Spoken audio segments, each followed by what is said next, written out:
मैं एक elected representative हूँ बार काउंसिल ऑफ इंडिया में। मैं कोई सिलेक्टेड नहीं हूँ, नॉमिनेटेड नहीं हूँ। इक्के दुक्के लोग अगर कुछ निराधार बेसलेस बात कर रहे हैं तो उसका कोई वजह नहीं है।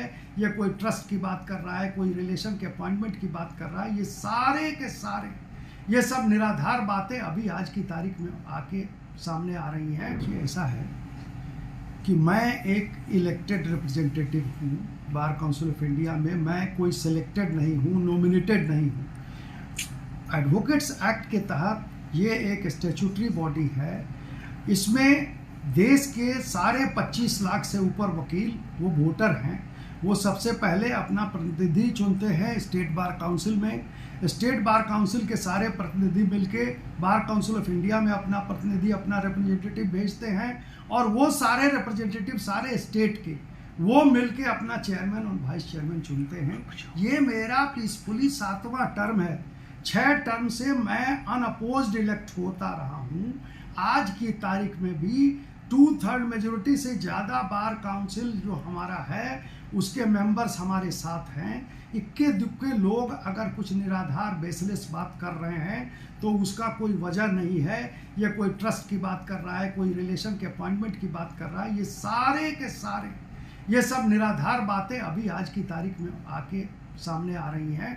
अभी कोई ट्रस्ट की बात कर रहा है, ट्रस्ट में सारा फंक्शनिंग जो है सो एकदम ट्रांसपेरेंट रूप से होता है। उसमें मैनेजिंग ट्रस्टी अच्छे लोग हैं, सारे बार काउंसिल के मेंबर्स हैं और कुछ सीनियर एडवोकेट्स हैं, अच्छे लोग हैं। तो उसका जो है सो कोई आके लेखा जोखा देख ले। लेखा जोखा में उसका ऑडिट होता है हर साल। वो ऑडिट जो है सो गजट में जाता है, वो पब्लिश होता है, वो पब्लिक डोमेन में है। तो ये सब निराधार बातें जो आज की तारीख में इक्के दुक्के लोग कर रहे हैं, सीजेपी के लोग कर रहे हैं, जिनका कोई मतलब बार काउंसिल से नहीं है। यहाँ तक कि वकीलों को इन लोगों ने लीगल कॉकरोच कह दिया। ये बहुत शर्म की बात है वकीलों के लिए, और वकील समाज ऐसे निराधार बातों को, फालतू बातों को कभी बर्दाश्त नहीं करेगा। रेड्डी साहब ने भी आप पर बहुत गंभीर आरोप लगाए हैं और उन्होंने कहा है कि आप मिसयूज कर रहे हैं फंड का और प्राइवेट उसमें डाइवर्ट किया आपने फंड। देखिए, ये रेड्डी साहब के लिए है कि वो साबित करें। रेड्डी साहब यहाँ पे एक समय था कि वो यहाँ के सदस्य थे, को चेयरमैन थे। आज की तारीख में Sadashiv Reddy Karnataka state bar council तक के सदस्य नहीं है। वहाँ के चुनाव का रिजल्ट डिक्लेयर हो गया और उस चुनाव में वो नहीं लड़े। वो आज की तारीख में कर्नाटका स्टेट बार काउंसिल के भी सदस्य नहीं रहे। तो इसलिए अभी रेड्डी को कोई मुंह नहीं बनता है। लेकिन रेड्डी ने जो भी आरोप लगाया है वो पर्सनली पॉलिटिकली मोटिवेटेड आरोप है। वो दूसरे पार्टी से बिलोंग करते हैं, बीजेपी के विरोध में हैं, हमारे विरोध में शुरू से रहते थे। यहाँ भी जब तक मेंबर रहे तब तक उन्होंने मेरा विरोध किया जितना उनसे बन पड़ा। और आज की तारीख में बाहर होने के बाद भी बार काउंसिल से ये सब अनाप शनाप ये बकवास कर रहे हैं। तो पॉलिटिकली और बार काउंसिल के फोरम पे सदाशिव रेड्डी जैसे इक्के दुक्के और भी सदस्य अगर रहे हैं, लेकिन 2/3 से ज़्यादा मेजोरिटी हमारे पक्ष में है। आज भी हम लोगों ने फिजिकल मीटिंग अपनी की है और बहुत से बिजनेस ट्रांजैक्ट किए हैं। तो ये रेड्डी जो अनाप शनाप बयान दे रहे हैं कि कोई प्राइवेट अति हो गया, वो आके साबित करें। अगर वो साबित कर देंगे तो मैं बाहर हूँ। लेकिन ये सब अनाप शनाप बयान रेड्डी के लिए, बहुत सीनियर वकील हैं, उनके मुंह से ऐसी बातें शोभा नहीं देती है। लेकिन पॉलिटिकली मोटिवेटेड होके अगर फालतू कुछ बोल रहे हैं तो उसमें बुरा क्या करें। कुछ लोग PIL भी डाल रहे हैं सुप्रीम कोर्ट में। PIL डालने के लिए देखिए, सुप्रीम कोर्ट तो ऐसा फोरम है जो सबके लिए खुला है। तो PIL डालें कानून के तहत। अगर वो समझ रहे हो कि एडवोकेट एक्ट्स के तहत अगर किसी एक्ट के प्रोविज़न का कोई वायलेशन हुआ है, कोई गलत ढंग से अगर मैं कंटिन्यू कर रहा हूँ, एडवोकेट एक्ट में अगर मेरा टेन्योर कहीं फिक्स हो कि 7 टर्म 8 टर्म नहीं रह सकते हैं, तब बात दूसरी है। लेकिन अगर एडवोकेट एक्ट के तहत कई चीफ मिनिस्टर 36 बरस रह गए तो उनके लिए कोई नहीं। तो ये तो डेमोक्रेटिक बॉडी है, इलेक्शन से आते हैं।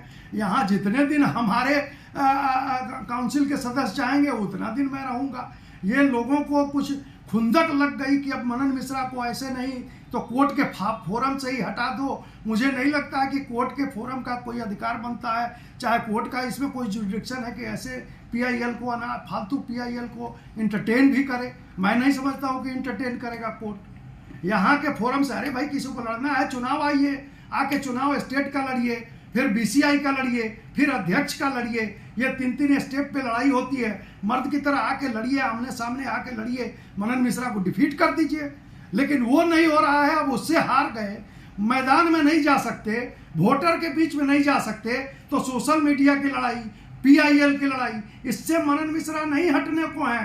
मनन मिश्रा को जब तक देश का वोटर, देश का वकील जब तक चाहेगा कि वो अध्यक्ष रहें, तब तक मनन मिश्रा रहेगा।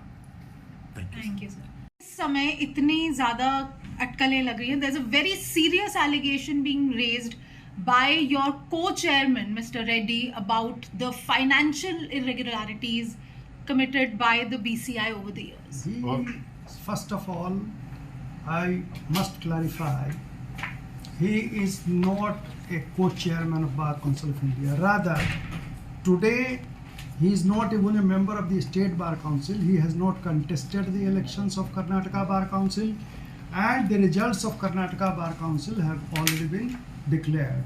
Therefore, he is no more even a member of the State Bar Council of Karnataka. Number two, you know, it's a democratic body. People are elected. There are groups, and there is a politics, internal politics also, party politics also.